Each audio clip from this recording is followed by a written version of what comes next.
观众朋友好，这里是大时局，我是小玉。台湾突然被消失了，在釜山举行的川习会上，这个原本最敏感的议题被两国领袖同时按下静音键。川普回程在专机上亲口说，我们没提台湾，中共官媒也一句不提，这是巧合吗？还是交易？双方都笑着握手，但镜头外是各怀鬼胎的算计。川普想拿贸易订单当选战筹码，习近平想用外交缓冲换一口喘息的气。一场谈判看似和平，其实是互相拖时间的交易。更诡异的是，就在他们避谈台湾的同一周，北京却全力文攻台湾，立法设台湾光复纪念日，拍电影《澎湖海战》，宣传统一七大利好，嘴上避谈，手里备战，这才是中美之间最危险的平静。10月30号的川习会没有提到台湾，这给中美之间未来的博弈埋下伏笔。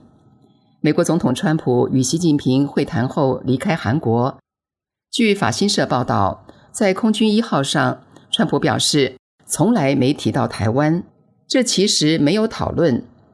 而中共官媒所报道的会议内容对台湾也是只字未提，两相印证，说明双方都刻意回避了台湾问题。川普在会晤后对记者表示，他将在明年4月访问中国，习近平将在之后某个时间回访美国，地点可能是美国华盛顿特区或佛罗里达州的棕榈滩。由此可以看出，在韩国釜山举行的川习会还有续集，将分别在中国和美国上演。所以，以川普和习近平两人为主角的中美博弈远远没有结束。有意思的是，据《纽约时报》10月30号报道，北京的官员们在讨好川普的同时，也在抬高习近平的地位，说他们二人是世界级领袖，将他们比喻成是驾驶巨轮驶过风暴的舵手，是两支试图合奏的交响乐团的指挥。例如，中共驻美国大使谢锋在8月的一次讲话中，把中美两国关系说成是两个试图同台演出的乐团，双方都需要一位能够赢得服从的强有力指挥。在川习会登场的这几天，中共外交官继续赞扬川普，但再赞美也不忘提及习近平，用抬高对手的方式抬高自己，用来吹嘘中共的影响力和国际地位的高度。中共外交部长王毅10月27号说，川普和习近平是世界级领袖，他们长期交往，彼此尊重。中共外交部发言人10月30号也表示，在塑造中美关系方面，两位领导人是不可替代的。新加坡管理大学贸易专家、法学教授高树超则认为，这种措辞是中共与美国平起平坐的一种自我肯定，这表明习近平认为自己与川普是平起平坐的。德国马歇尔基金印太项目常务董事葛莱仪则说，两位领导人都认为自己和自己的国家处于非常强势的地位，他们相信自己对对方拥有重要的影响力，任何一方都不想在国内受众面前显得软弱。川普和习近平都是大国领袖，都是强者，而台湾问题恰好是两人不可碰的红线，那就各后退一步，从简单而容易的谈起，先解决贸易纠纷，地缘政治问题留待以后再谈。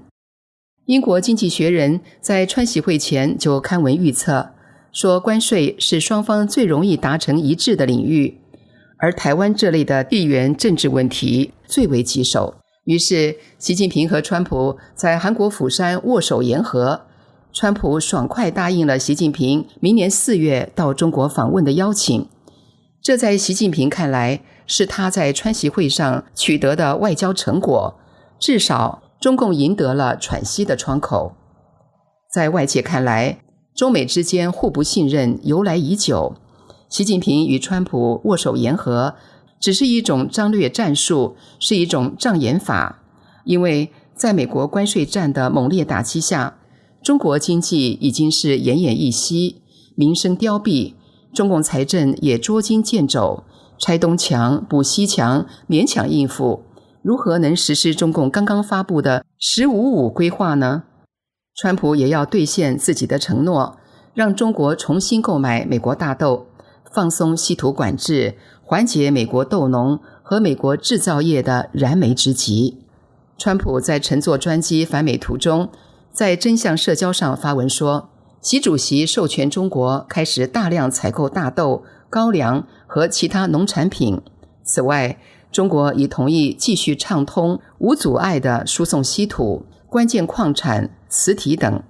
非常重要的是，中国已明确表示将与我们密切合作，阻止芬太尼流入我国。他们将帮助我们结束芬太尼危机。川普继续写道，中国还同意启动购买美国能源的程序。事实上，可能会有一笔规模巨大的交易，涉及从伟大的阿拉斯加州购买石油和天然气。赖特、博古姆以及我们各自的能源团队将举行会议，探讨能否达成这一能源协议。赖特和博古姆分别是美国能源部长和内政部长。川普这次亚洲之行因川习会画上圆满句号，成为具有历史意义的外交行动。对于川普来说，他与习近平达成的协议关系到数百万美国人的繁荣与安全。川普不仅是谈判高手，还是情节大师。他知道怎样把握剧情的进度，该演什么，谁将出场，节奏把握得松紧有度。既然台湾是美中双方的红线，在这个阶段还不适合拿出来谈。香港亲共媒体《星岛日报》10月30号发表评论说，尽管司令员林向阳上将落马，政委刘青松上将失踪，负责对台作战的共军东部战区没有主帅，但大陆近期发起对台猛烈文攻，既有宣传战，又有法律战，既攻心又震慑，一浪接一浪。台湾学者张武岳指出，北京在涉台议题做了很多近乎革命性的变革。北京学者陈桂清则认为，这标志着反独促统事业进入新阶段，实现了从应对挑战到塑造大势的转进。11前夕，中共首部以前台间谍为主题，以真人真事改编的电视剧《沉默的荣耀》在央视开播，呈现1949年至1950年潜伏在台的国防部中将参谋次长吴石等4名共谍隐蔽战线斗争细节，促统味道浓厚。在播出《沉默的荣耀》后仅1个月，电影《澎湖海战》发布预告片，由演员易烊千玺饰演康熙皇帝，王学圻饰演福建水师提督施琅，讲述施琅率军统一台湾的战役故事。预告片在最后还强调了统一台湾势不可挡，预计将于明年上映。高喊我是中国人的郑丽文以黑马之姿当选国民党主席。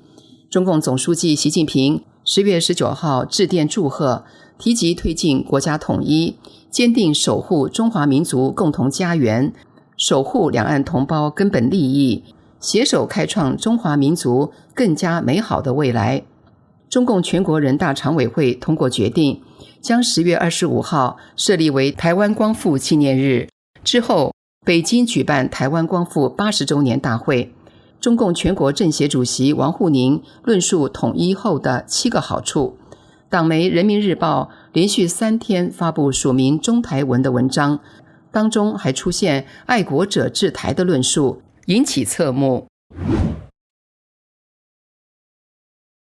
10月28号，中共重庆市公安局宣布，对民进党立委沈伯洋涉嫌分裂国家犯罪立案侦查，追究刑事责任。过去，中共将沈伯洋纳入顽固台独分子清单，只是一种政治警示。如今纳入司法管理，旨在彰显对台主权和司法管辖权。中共10月28号公布的“15-5”规划建议，强调未来5年要促进祖国统一大业，牢牢把握两岸关系主导权和主动权。明年3月公布的“15-5”规划，可能将台湾管辖的外岛金门县纳入规划。金门与厦门一海之隔，金厦跨海大桥正在兴建。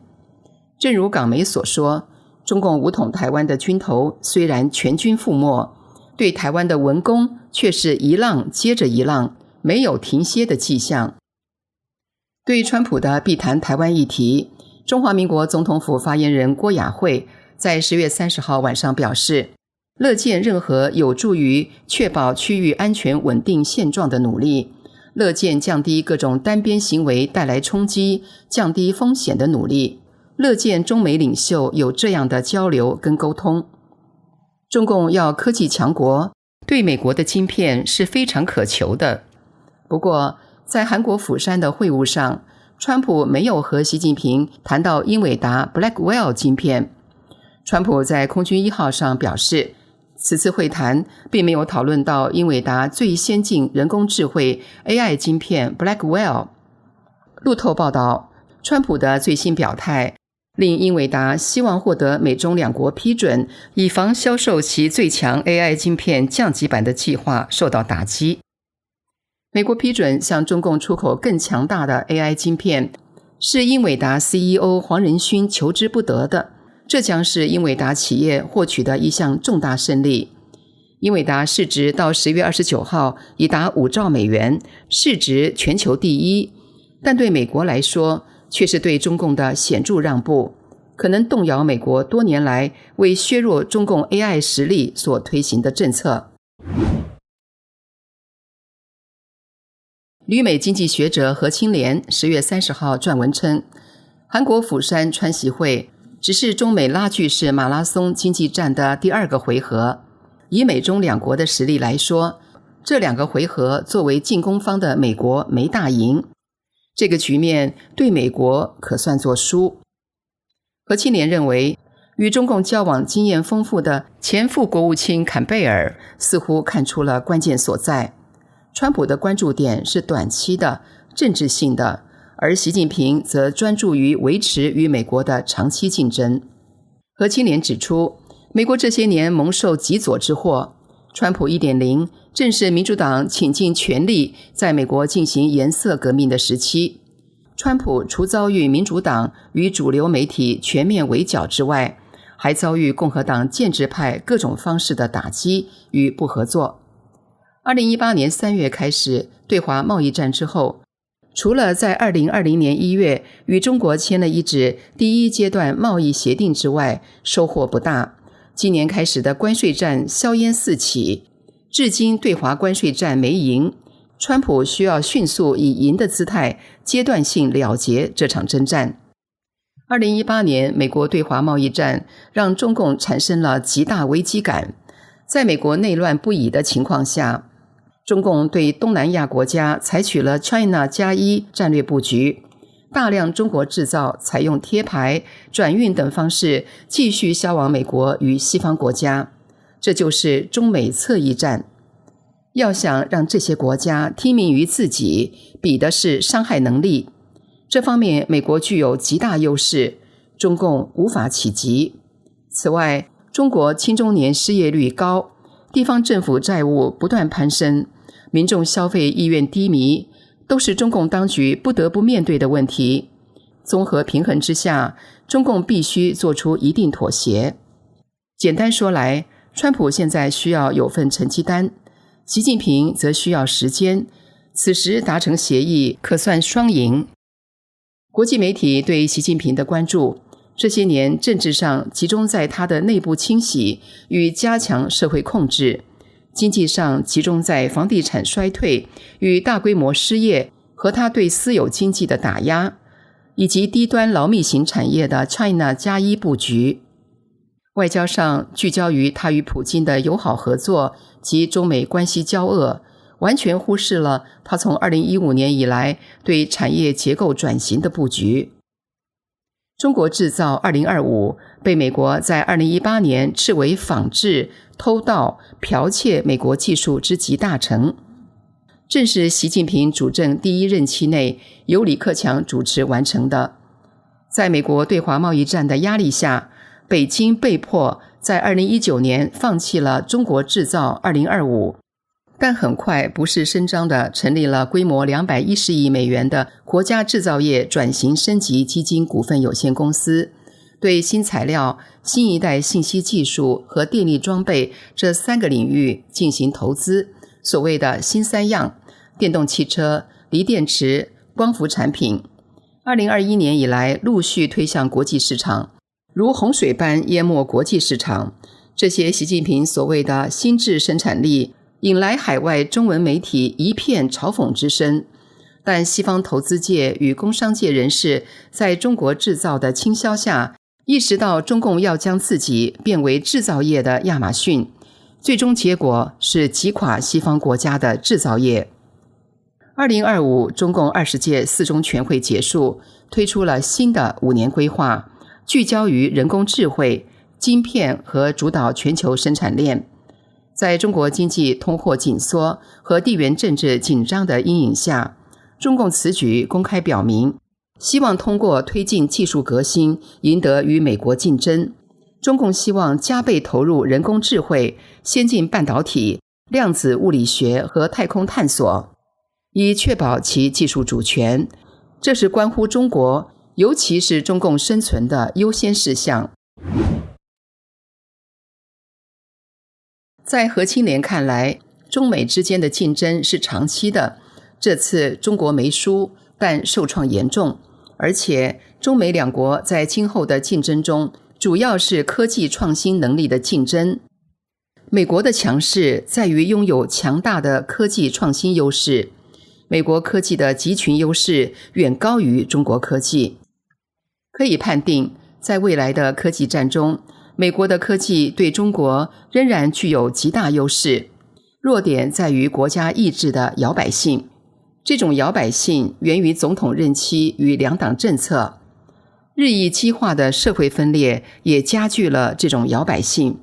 川普个人的善变、战略不确定将更增加这种摇摆性。中共则胜在国家意志的连续性。国内各种社会矛盾虽然多，包括党内清洗，但不影响这种连续性。这里是大时局，感谢您的陪伴与思考，请订阅、分享并打开小铃铛，一起在动荡中坚守真相，在黑暗中点燃希望。